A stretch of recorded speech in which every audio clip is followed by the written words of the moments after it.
Welcome to the Starfish Diaries. I am your host, Liz McKean, and you might have found me from another podcast or from yoga or through coaching or maybe a recovery event, but all that matters is that you're here now, and I am so glad that you're here. On this show, we're going to be talking about identity and self-trust and recovering from all sorts of things, including shame and burnout and squeezing ourselves into what we think good looks like. And I'm going to use a lot of metaphors because that's how I make sense of the world. And I'm hoping that helps you too. I'm really just here to remind you and honestly remind us that there is no such thing as doing life wrong and that you do get to make your life into a place that you want to be. And we're going to figure it out together. So let's go.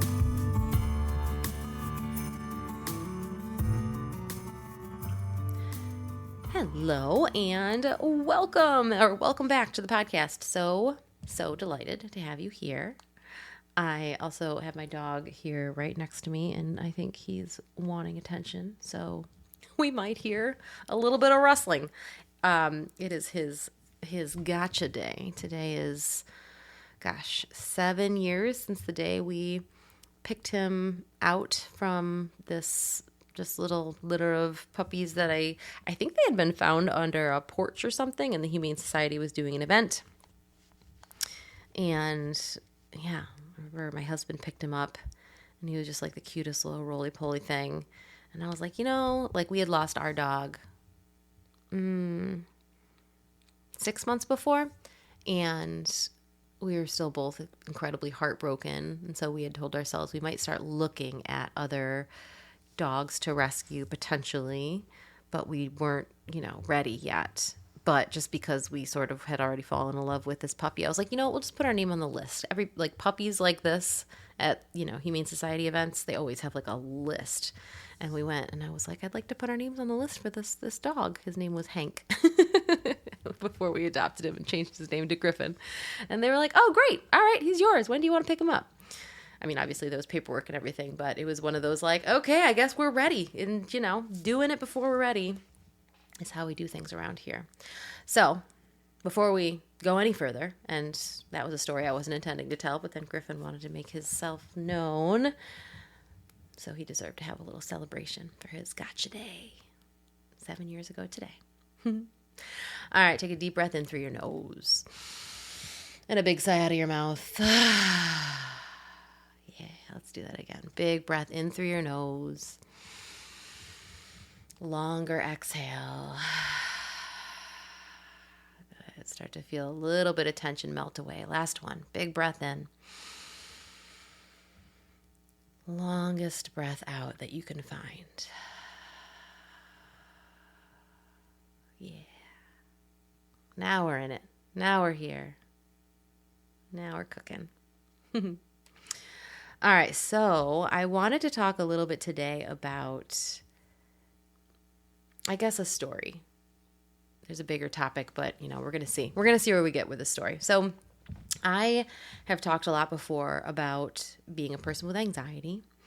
It is like, my origin story to everything in my life, the good, the bad, the ugly, and the wonderful. And yeah, and it's been really interesting lately because I'm going through a season of anxiety. There's just more anxiety in my body lately. And, I could attribute that to a lot of things, but that's actually part of the story. So for me, my anxiety shows up very physically. I will wake up sometimes in the middle of the night, sometimes in the morning, and just feel tightness in my chest. And my head maybe hurts because I've clenched my jaw so hard. And it's sometimes, I call it a tightness, but it's not, it's the only version of this tightness I've ever felt. So it's not like tight in the same way as maybe like my, I don't even know, bracelet is on too tightly and it's literally squeezing me. It's less of a squeeze and more of just a tightness. And I can't quite find better language for it. But anyways, it's in my chest and it usually spreads to my entire torso. It ends up in my stomach. It ends up in my arms. There starts to be like a tingling and, pardon me. And it's immediately followed by fear. So it goes from physical in my body, I become conscious of it. So whether that's me waking up, or if there are times that in the middle of the day, suddenly I will realize, oh my gosh, I feel anxiety in my body. And that is the thing. That is the scariest part, is when my brain says, oh shit. And, years ago, and even sometimes now, but there's a new version now that I'll talk about in a second, but previous versions of me would pretty immediately connect that body anxiety to a reason. Like I had to have a reason. It would be, oh my God, it's that conversation I had yesterday that was so embarrassing. Oh my God, there's a bill coming up that I don't know if I can pay. Oh my God, there's, the people that I love, something bad could happen to them. And on and on you go. There's no scarcity of reasons to feel anxious. And so I would immediately start to assign it and assign it and assign it and assign it, and round and round and round we go. And the more I would think about the stuff that I had reason to be anxious about, the more my body would be like, holy shit, you're right. It's worse than we even thought. And then my heart would start to race, and then I'd get sweaty, and then it would just get worse. And then I would think about it and be like, well, it feels worse, so it must be worse. And I'd find a reason for that in my brain. And as you can understand, like, you're with me, right? There's just like this this like handshaking partnership between my body and my mind that has resulted in the past in literally going to the hospital to say, I think I'm going to die. Like, this is the one. I know in the past it's been a panic attack, but today, no, promise. And spoiler alert, I'm still here, so didn't die. And that it feels that bad though. And now I am much more in tune with what anxiety is, what my, different versions of anxiety feel and look like. And it has evolved into less of, oh, I feel this in my body, so what are all the reasons I could be anxious and feed it that way.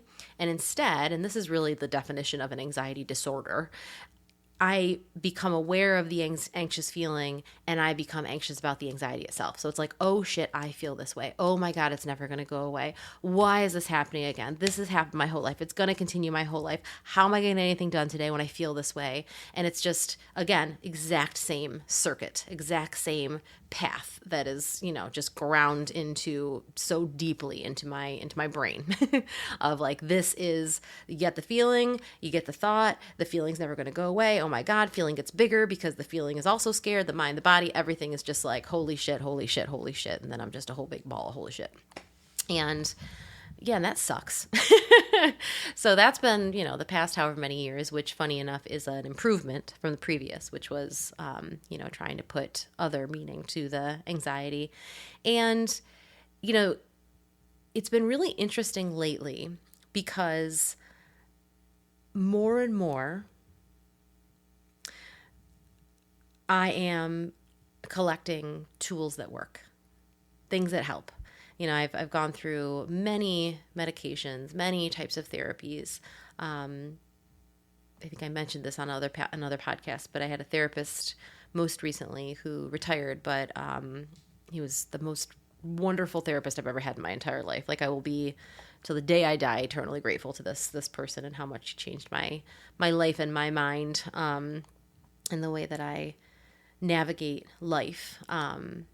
Just helped me in ways that I don't think I even can know consciously, which is more of what we're going to talk about today. So, forever collecting tools. Never, I'm realizing this more and more now, never have I actually believed in them, if that makes sense. So, medication sometimes would work, but it always felt very temporary. And for me, as a person who is so afraid of the fear, so anxious about the anxiety, if I have something or take something that is like, all right, in this moment, this helps. And I do have things like that. There are things that I can take that I'm fortunate to have found that help me. That in the moment of like really big, scary activation in my body and mind will help to calm things down and give me a little peace. The problem is I fight through that. I fight that. I can't ever really like enjoy and relax into it because I know it's because I took this thing, I did this thing, and it is temporary. And the great fear that I have that I'm going to feel this way forever, or that it is going to come back, is the problem, is the reason I'm panicking to begin with. So, you tell me, I mean, let me find a really physical or tangible example. So if I am driving down the street and my engine bursts into flames, and I'm like, holy shit, this is terrible and scary. And then, you're sitting in the passenger seat next to me and you're like, oh, I know how to fix it. I'm going to push this button. That's going to put it out. It's definitely going to come back. But at least for the next few miles, we know that it's not going to be on fire, right? I am driving those next few miles. I don't feel safe, obviously this is a terrible example because in real life we would pull over the car and get the hell out. But if we couldn't, if that car was our brain that we cannot remove from ourselves, I'm going to continue to drive and okay, I'm really glad that the car is not on fire right this moment. Also, I am really afraid it's gonna, because I just know it's gonna come back. Whatever you did, that button you pushed, that was temporary. And, what we are told and what I've always accepted, maybe acceptance is the wrong word, but known, is that this is a lifelong thing. It will come back.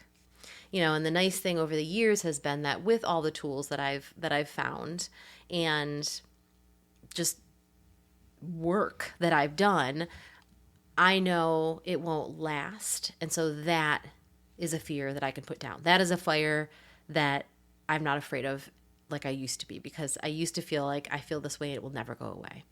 Now I feel like, okay, I feel this way now. It is not going to last. I know it's going to come back in the future, but it is not going to last right now. And I can be okay in the moment knowing that it's not going to last, but still sucks. So lately it's been rough. I've been waking up with that tightness. I have been, if I sit on the couch a little bit too long during the day, trying to work on something a little too long or watching a show for a little too long, my body will be like, we should probably set this engine on fire. And suddenly I'll have that whoosh, rush of anxiety. And, interestingly enough, my mind will immediately kick in and be like, oh shit. But I have done enough work that oh shit is pretty quickly halted into, this is not going to last. This is going to be okay. I have like a roadblock there from that escalating as it used to. What I'm still working on is changing what happens next, because there's still like a fight or flight situation that happens when there's panic, when there's anxiety, right? And for me, there's actually usually a freeze that's happening. And everything in my mind and body says, danger, danger, danger, stay. It's not going to last, so stay. Wait it out. Use your tools that you have right now. Take some deep breaths. I'll put my hands on my body. I'll breathe. I'll close my eyes. And I know that will work eventually. Sometimes I just have to go to bed and allow the next day to come and start again. But what pisses me off is that the freeze doesn't work. It is a thing that I continue to do, because being still and breathing and reminding myself I'm okay has been such a critical part of the process of healing, critical part of the process of not letting anxiety ruin my life,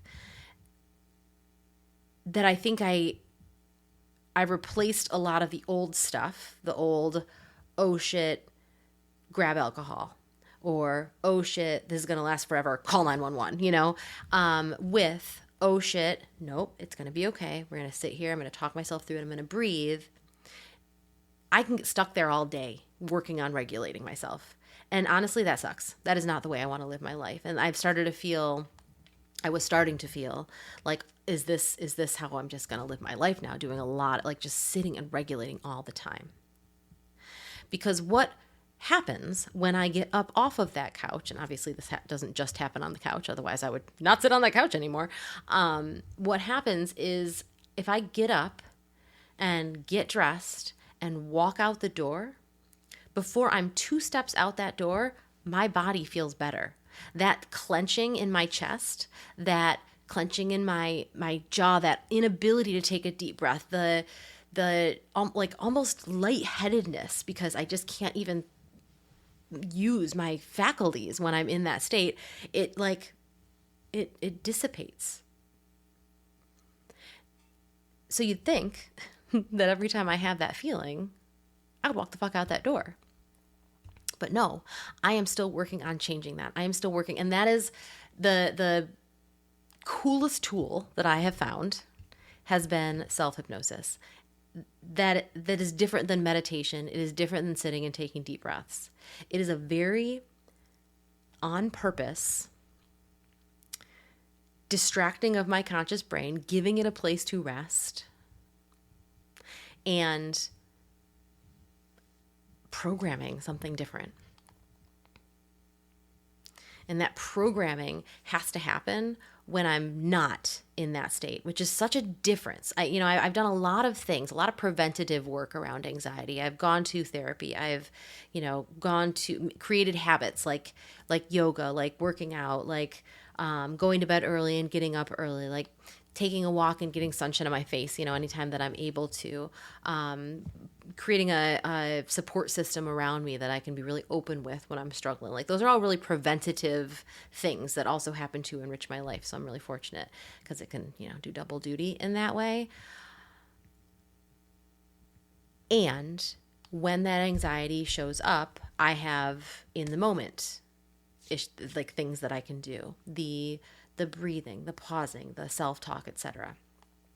But what I've added to the preventative thing that I believe, and time will tell, I believe will make these moments, this tense chest, this cycle that happen less and less, and hopefully not happen at all. And I'm not saying I've unlocked the cure to anxiety, like no, absolutely not. But I am saying these especially uncomfortable, sometimes intolerable moments that I have do not have to be like this. And yet I have forever allowed them to be like this because there's been different stories, different tools, different evidence of success in dealing with it in this way. And I am so annoyed. I feel like this is totally an Instagram post that I've seen.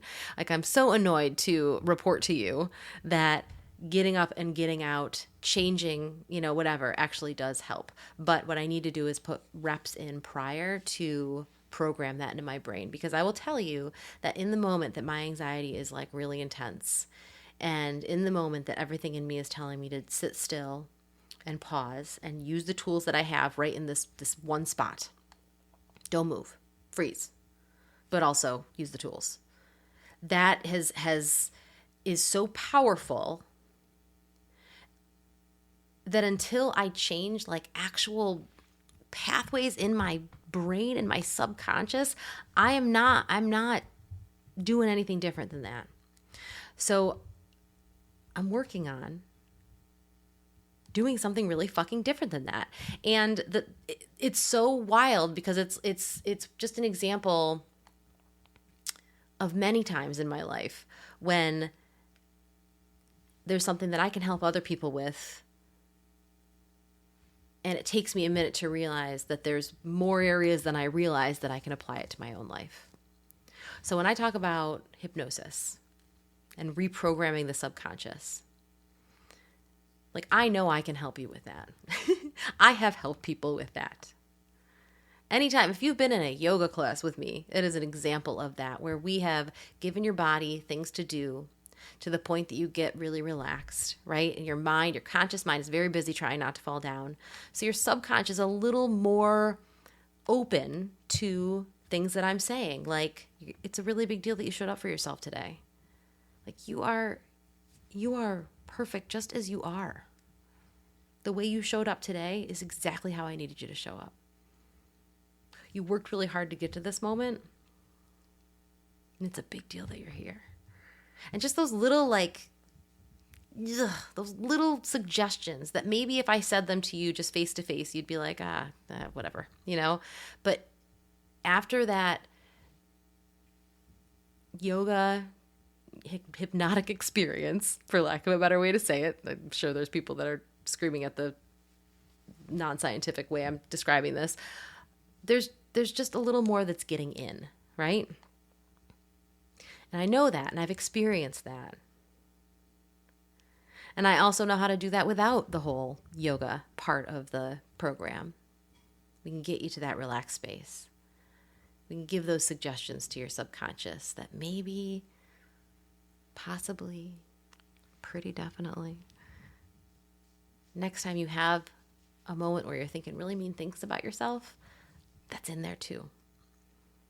There's a counter programming that's happening too. Like, oh shit, actually, I think it's a big deal that I showed up for myself today. Maybe I'm not the biggest asshole in all of the world.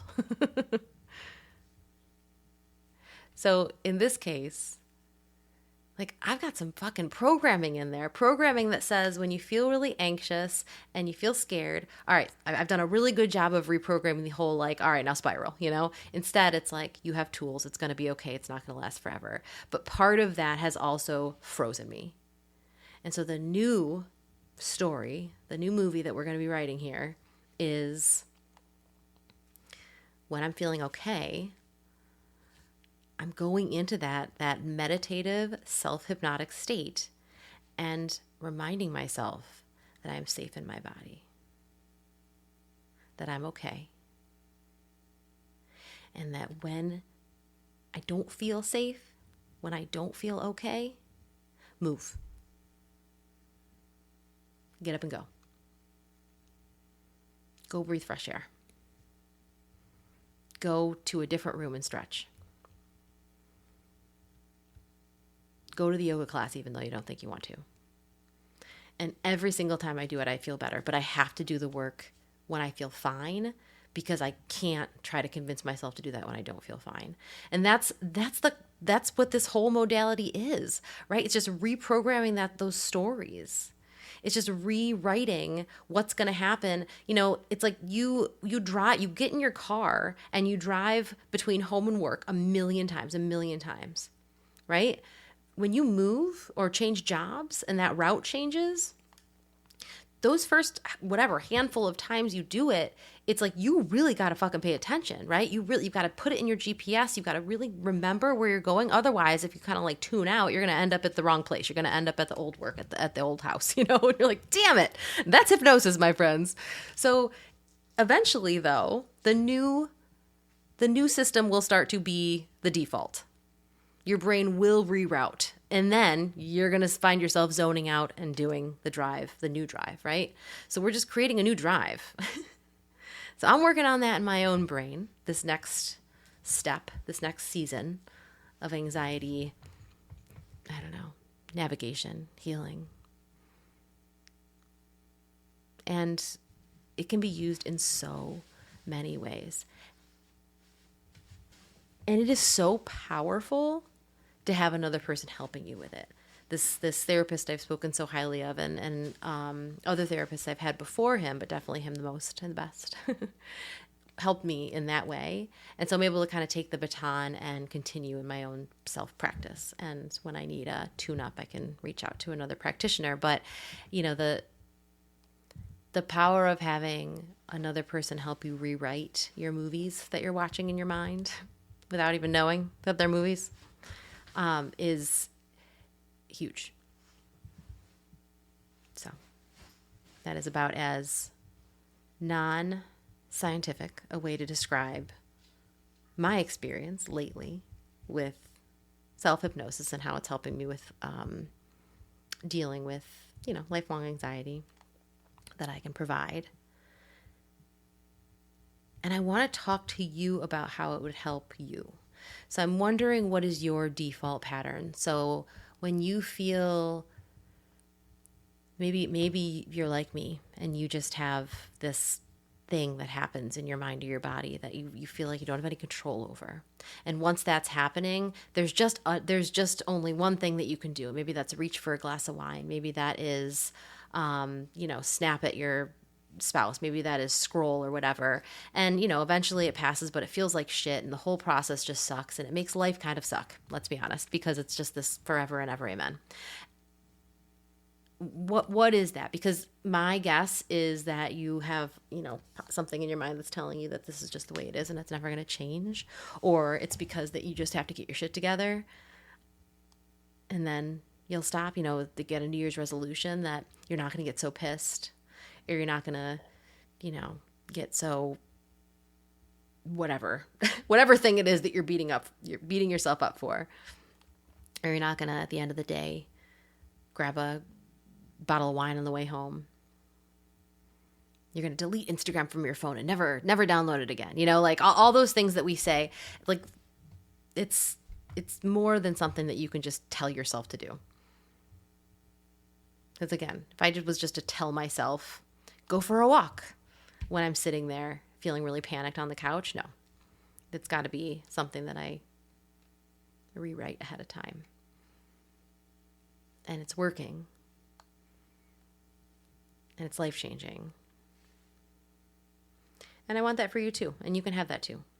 And it's a really cool modality. And it's not mind control. And it's not anything that you probably think it is if you're afraid of it. Anytime that you engage in a hypnosis session, it's because you have said, yes, I want to do this. And at any point you can stop doing it. Just like when I was teaching those yoga classes, and I said downward dog, take a deep breath in, take a deep breath out. You're doing an amazing job. Someone could say, I don't believe you. And I'm walking out of this room because they have total free will. And when I have been sitting in an office with someone and been incredibly relaxed in that lovely, floaty, hypnotic state, and they said, you're so relaxed that like your eyes couldn't even open if you wanted to. Like, how great is that? And I'd be like, wow, I really can't open my eyes. I absolutely could. If I had wanted to, I could. But I was delighted by the fact that they didn't just pop open, because I wanted to be in that state. I wanted to feel really relaxed. I wanted to feel like, there was just a little bit of a different system running. But I always knew I was there. I always knew I was in control, and you will too. So, if you are interested in learning more, please feel free to reach out. All the info is in the show notes. If you are interested in giving a little virtual hypnosis session a shot, they are deeply discounted between now and the end of the year. They will never be. It's $50 for a session is really just because I want to do a bunch of them before the springtime, really, because you can buy them now and use them up to 60 days after. So if you want to give it a shot, I would love to work with you. And if you want to ask me questions, I would love to talk to you. And if you just needed somebody to be chit-chatting while you were going for your walk or doing your dishes or going for a drive, and this is where this whole conversation ends for you, that is absolutely okay too. I'm so happy that you're here.